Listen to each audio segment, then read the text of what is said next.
많은 언론이 오늘쯤 영장 청구가 될 거다라고 예상하기도 했습니다. 왜냐하면 그간에 3차례나 특검 출석에 불응했기 때문입니다.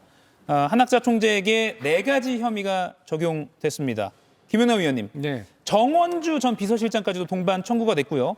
하루 만에 이렇게 청구가 된 건 역시나 불출석이 잦았기 때문이라고 봐야 될까요? 그렇죠. 일단 3차례 소환 통보에 다 불응을 했고 어제 출석했던 것도 특검팀하고 사전 조율이 된 출석은 아니고 그냥 일방적으로 특검에 나간 것이거든요. 그리고 지금 이미 통일교로부터 불법적인 자금을 받았다고 혐의를 받았던 권성동 의원은 이미 구속이 되어 있는 상태고 지금 한학자 총재는 이제 준 입장이 되겠습니다만 사실은 권성동 의원과의 어떤 관련된 혐의 이외에 다른 부분이 더 많이 있잖아요. 그러니까 건진법사를 통해서 당시 김건희 씨에게 뭐를 줬다, 명품을 줬다라는 것부터 시작해서 다른 부분의 혐의가 많았기 때문에 저도 뭐 일전에 말씀드린 적 있습니다만 특검 입장에서는 한학자 총재에 대한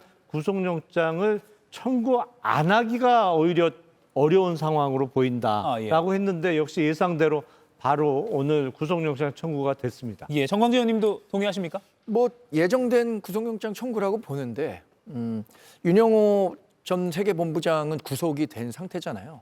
이것을 한학자 총재가 알았느냐, 관여했느냐 이게 제일 관건 아니겠습니까? 근데 이번에 특검 수사 과정에서 한학자 총재가 전면적으로 다 부인했음에도 불구하고 특검 측에서는 충분히 소명을 할 수 있다. 그러니까 법원 앞에서 영장실질심사 받는 과정에서 본인들의 주장을 관철시킬 수 있다라는 판단을 했을 것이라고 보고요. 구속영장 발부와 관련해서는 역시 증거인멸 우려와 관련한 것이 가장 장점이 되지 않을까 싶습니다.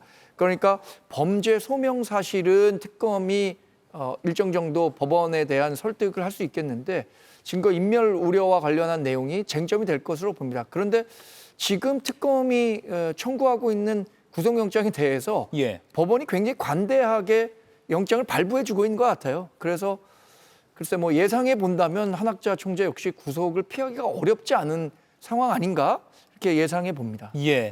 지금 말씀드리는 순간 구속 심사 일정이 잡혔네요. 다음 주 월요일 22일 오후로 한학자 통일교 총재에 대한 구속영장 심사 일정이 잡혔다는 소식이 들어와 있습니다. 다음 주 22일 오후 한학자 총재의 구속 여부가 결정될 걸로 보입니다. 통일교 입장에서는 구속만큼은 막아보려고 한다라는 그런 움직임도 언론 통해서 많이 전해졌는데 결국에는 영장 심사까지 날짜가 다 잡힌 상황입니다. 김유정 의원님, 어제 퇴장을 할 때 조사를 마치고 권성동 의원에게 1억 원 왜 전달했나라고 기자들이 물으니까 내가 왜 그럴 필요 있겠냐 이렇게 답변을 했습니다. 그 전면 특검 수사에서도 부인하는 취지로 답변했다고 하더라고요. 네, 전면 부인했기 때문에 아마 영장은 곧바로 청구가 된 게 아닌가 싶습니다. 그러니까 권성동 의원이 구속된 사유에는 특검이 굉장히 촘촘하게 그 돈 받은 정황이랄지 증거들을 다 확보해 놓은 상황이었는데 그 윤영호 전 본부장도 이제 구속 상태지만 소위 뭐 한간의 얘기가 맞다면 통일교에서 넘버 3 정도 되는 것이고 지금 같이 구속 그 영장 청구된 그 전 비서실장이 뭐 넘버 2 정도 되고 한다고 하는데 그런 상황이라면은 그 저간에 돈 주고 또 뭐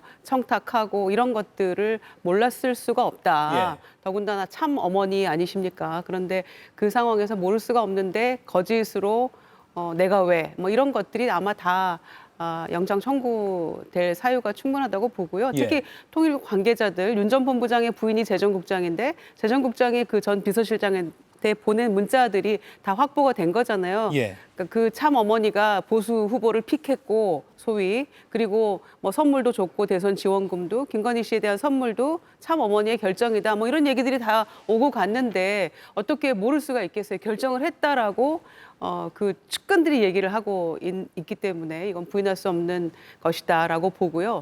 특히 저는 주목하는 대목이 대선 지원금도 막 2억 1천만 원인가를 또 뭐 시도당에 보내고 권성동 의원에게도 뭐 쪼개기 후원금도 주고 1억도 큰 거 한 장 줬고 큰 차라고 받은 쇼핑백에 뭐가 들었는지는 조사를 더 해봐야 되는 거잖아요. 예. 그런데 제 기억에 18대 총선에서 이 통일교가 전국의 모든 지역구에 후보를 냈거든요.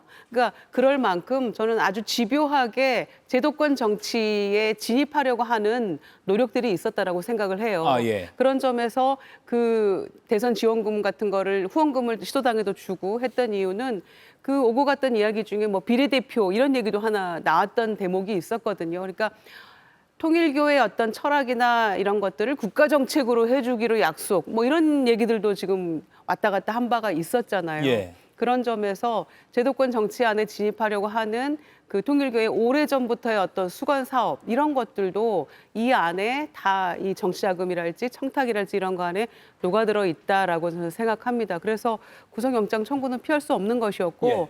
특히 민중기 특검의 배석 판사였던 사람이 변호사는 였잖아요. 그런데 지난번에 티타임도 갖고 해서 굉장히 또 국민들이 따가운 시선을 보내기도 했잖아요. 그런 마당인데 영장 청구 안 할 수 있겠어요? 저는 뭐 불가피한 거라고 생각합니다. 예. 뭐 전관 변호인 논란이 좀 있었죠. 네. 그리고 큰 틀에서 통일교가 집요하게 제도권 정치권으로 들어오려고 했던 그 흐름을 보면 이번에도 개입을 했을 것이다라고 분석을 해주셨습니다. 이가혁 라이브를 시청해 주셔서 고맙습니다. 이가혁 라이브는 평일 오후 5시 TV와 유튜브로 실시간으로도 함께 하실 수 있습니다.